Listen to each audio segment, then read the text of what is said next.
Hi folks, this is International Master Kostya Kavutskiy, and today I'll be doing a lesson on using your rooks on the 7th rank.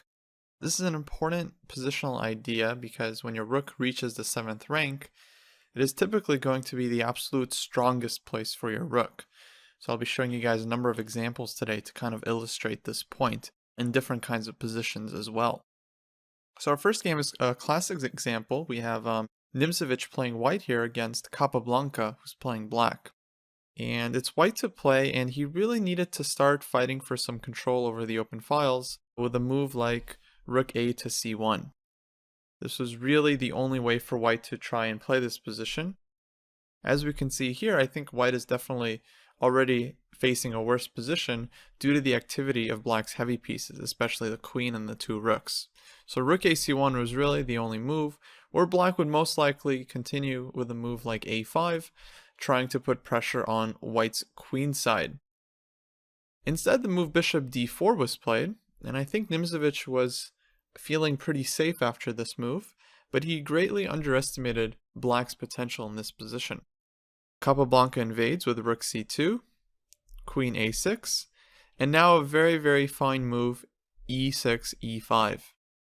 White's bishop is forced to dislodge from the d4 square, and so black is sacrificing a pawn, but was able to get his second rook to the second rank. And now black's rooks are posted very dangerously for white's position. The threat is, of course, rook takes f2, and after that, white's king is going to be in serious danger. The problem for white is that the natural move rook to f1, just defending the f2 pawn, runs into a winning tactical idea that I would really hope for you guys to remember. The winning move here for black is queen takes e3. After white accepts the queen, black is mating with the two rooks along the second rank. Rook g2 check, takes on h2, and other rook comes to g2 for the mate.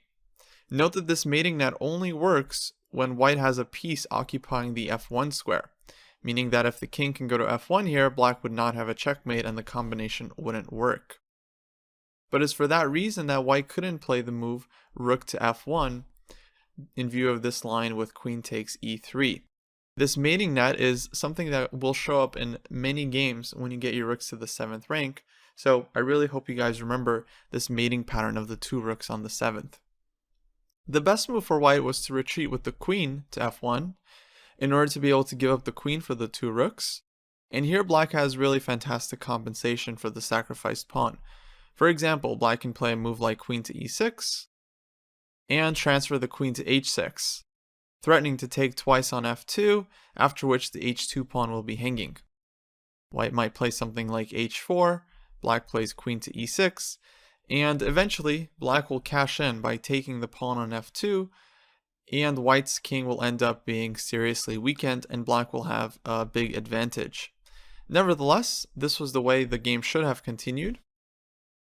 The move Nimzovich actually chose in the game was the move queen to b7, and his idea is that after rook takes f2, his queen is covering the g2 square, and with the move g4, his bishop defends the h2 pawn. So he's hoping to defend his position in this way, kind of defend all the squares, but as we can see, white's king is really weak, and black's attack ends up breaking through in just a few moves. Queen e6 was played in this position, bishop g3, and here comes a winning sacrifice already, rook takes h2. The point is, after bishop takes h2, black's queen gets into the game with queen takes g4, and black is giving a checkmate by force. Note that these kinds of combinations are very common when you have this intense pressure on the 7th rank. So this really isn't a surprise that black was able to come up with a winning combination already in this position. So after rook takes h2, white played queen to f3, black played rook g2, white gave up the queen for the two rooks, and the players reached this position where black has a queen and two pawns against the rooks, and due to the exposed nature of white's king, we can say that black definitely has a winning advantage here, and Capablanca was able to convert without much effort. So let's move on to our next example here. This next example I hope will illustrate the power of the two rooks on the 7th rank in the endgame. In this position playing white, Grandmaster Krasenkow played the move rook to c1, occupying the open file with his rook, and after black captured the strong knight on f5, he played the move rook to c7 check. Really a fantastic in-between move. Point is that black will have to move the king, and once the king goes back to g8, white can recapture the bishop, and he succeeded in bringing his rook to the 7th rank. If black was to challenge this rook immediately with rook fc8, usually this is the best option. The problem is white has the very nice move d6 to respond. And black cannot really capture the rook on c7, as white will get this really strong passed pawn. And after rook c8, rook c1, white's bishop is coming to a6, and black is losing the game because white's passed pawn is simply too strong. So unfortunately for black, he wasn't able to challenge white's rook on the 7th rank, which gave white a decisive advantage in the game. So black played rook a d8, and now a really strong move, rook to e1. White does not care about the d5 pawn anymore. The most important thing is getting the second rook to the 7th rank so that white can start targeting black's king. If black does take on d5, white will of course invade with rook e7, and here we see the same mating net as we saw in the first example. Rook takes d3 is leading to mate for white. And rook g7 mate. Note again that there has to be a piece on the f8 square, preferably a rook, as any other piece like a knight or bishop would then be covering one of the squares on either g7 or h7. But this combination with the black rook sitting on f8, two rooks giving mate, very, very standard. So after the move rook to e1, black tried rook f7, trying to defend the 7th rank. d6, very, very nice move. Now if the pawn is taken, white gets access to the 7th rank with a really common theme. This is another motif that you guys should try to keep in mind for future games. Rook e8 check, black has to block, and the rook returns to the 7th rank, and white is in total control. So after d6, black played rook fd7, rook e7 of course, black took on d6, white took the pawn on g7, took the h7 pawn, and gave a check on g7. And so the players reached this position. So the first advantage of getting rooks to the 7th rank is that they're incredibly active, especially in a middle game or the endgame where a lot of the pawns are still going to be on the 7th rank, meaning that the white rooks will have a lot of targets. Secondly, the rooks combine to almost always create very serious mating ideas against the black king. And another bonus, and this does happen from time to time, is when the rooks are on the 7th rank against a naked king like this, white always has the option of giving a perpetual check. The king simply has nowhere to run. This is a very, very common pattern in these kinds of endgames. Now this is useful in positions, for example, where if your opponent is about to queen a pawn or has already queened the pawn, and you don't have any mating ideas since the king has some escape squares, you know that you always have at least some kind of perpetual check, which is definitely a nice practical advantage. But in this game, white was not interested in any kind of perpetual. Material is even, and so white was looking for a way to set up a mating net. So he starts with rook takes a7, a nice move in order to threaten rook h8 checkmate. Black is forced to go back with the king. And now we can see that the rooks don't have enough power to give mate themselves. The king has too many escape squares. But as long as white gets one additional piece to help out, even if that piece is a pawn, white can set up a deadly attack. So here comes the winning move, the very, very strong h4. Of course, white could also win in, let's say, a straightforward way by retreating the bishop to f1, but the move in the game h4 is much stronger and, for our purposes, much more instructive. So black took the bishop on d3, doesn't really have any serious choice, and h5. And white's idea is that he's going to push the pawn to h6, this pawn will support the rook coming to g7, and then rook h8 will be checkmate. And against this plan, black simply has no defense. Black's best option is to give back a rook on d7, but clearly this will not prolong the game for very long. So the game concluded knight c6, rook g7 check, king f8, h6, and black resigned as he cannot defend against mate for more than just a few moves. Rook h8 check is coming, and black had to give up the game. So I really like this game because it illustrated the power of the two rooks. Once white got his 2 rooks to the 7th rank, he was able to launch his h-pawn in order to create this mating net. So this idea of using your h-pawn by bringing it to h6, very, very important theme. I hope you guys retain that one. All right, and now we'll move on to our next example.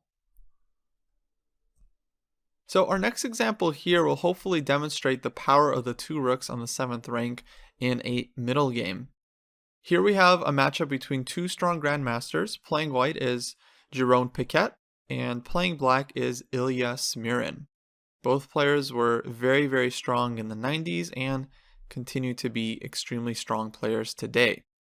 Here, white is down a pawn. He has sacrificed a pawn for some piece activity, but he has a very strong rook posted on c7.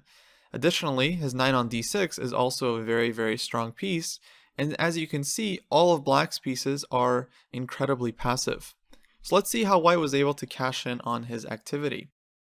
Piquet plays the move queen to b5, and he's threatening to capture the bishop on c8 and capture the knight on d7.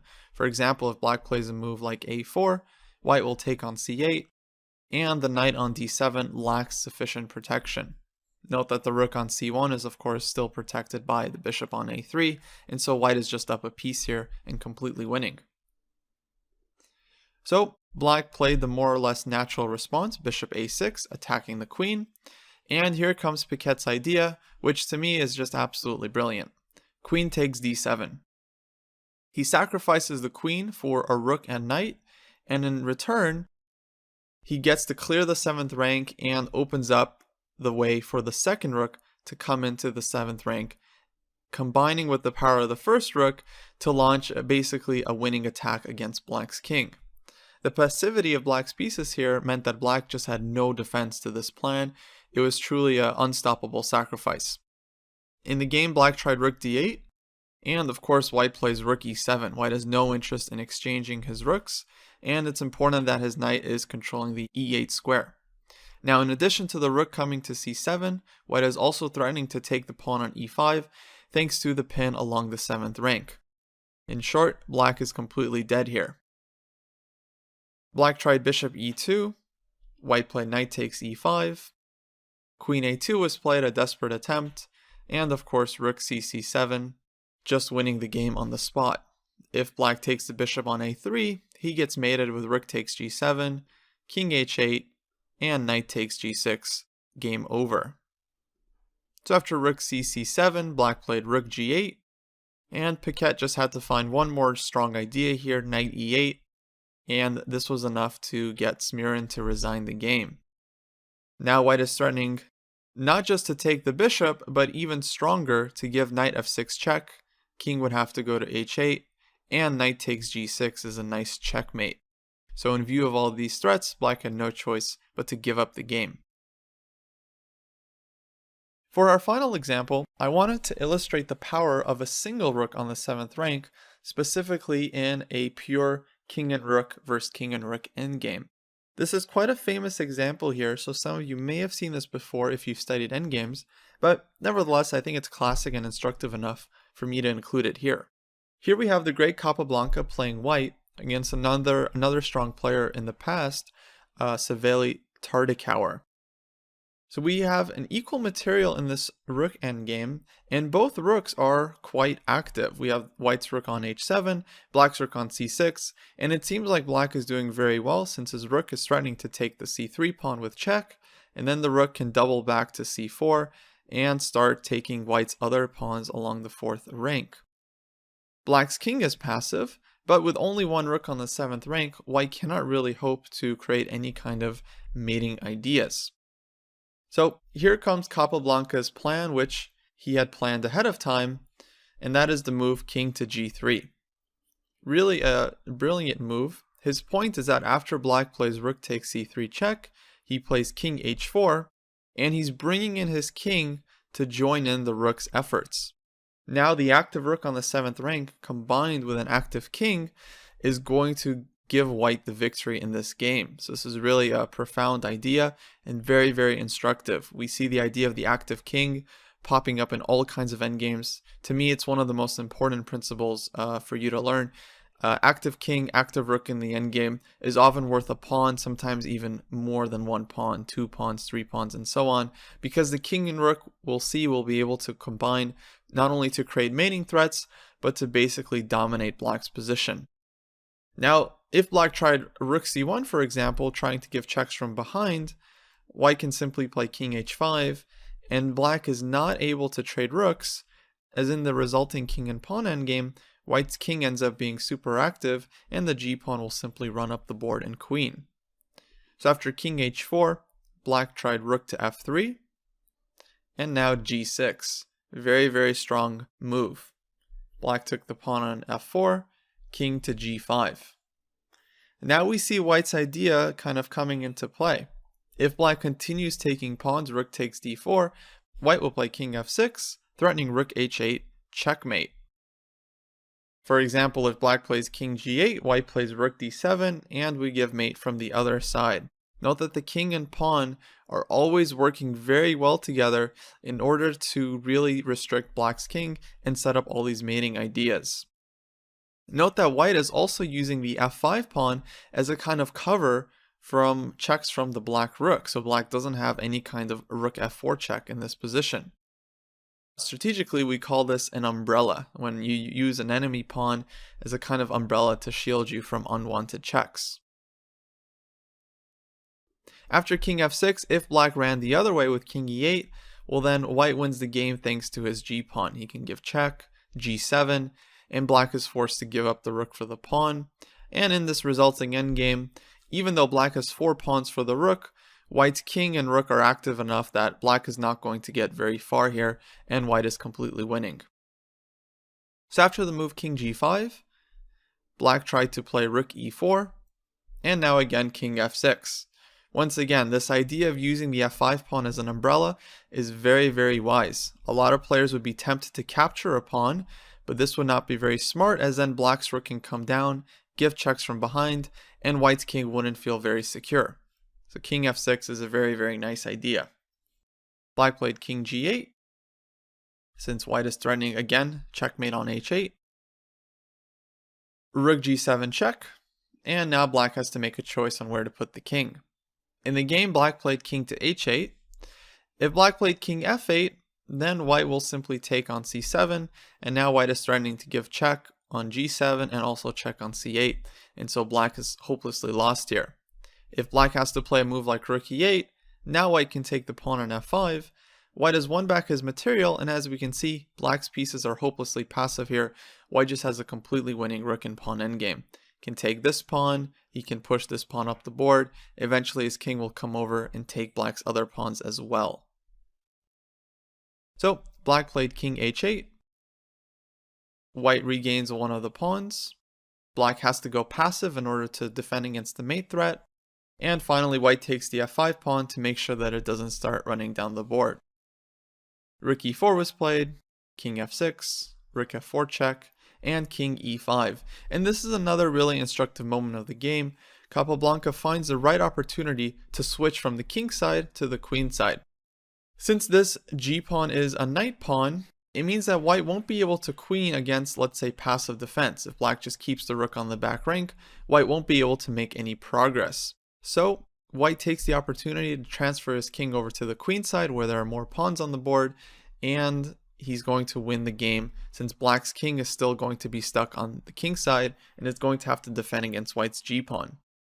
So to show you what I mean, black played rook g4, g7 check, king g8, white took on a7, and took the pawn on d5. Now black's pieces are tied to the defense of the g-pawn, and white wins by promoting the d-pawn. So the game did not last much longer. Basically just advanced the pawn one move at a time, and after d6, black had to resign. Basically the pawn is unstoppable, black is going to have to give up the rook for the pawn, and of course white is winning with an extra rook. So once again, I wanted to include this example because I felt like this is one of the most fundamental concepts as to why the rook on the 7th rank is so strong. In king and rook endgames, this gives you the chance to set up mating ideas, which forces your opponent's pieces to go very passive. Alright, with that, we'll conclude this lesson. I hope you guys found it instructive. And until next time, this has been International Master Kostya Kavutskiy. Take care.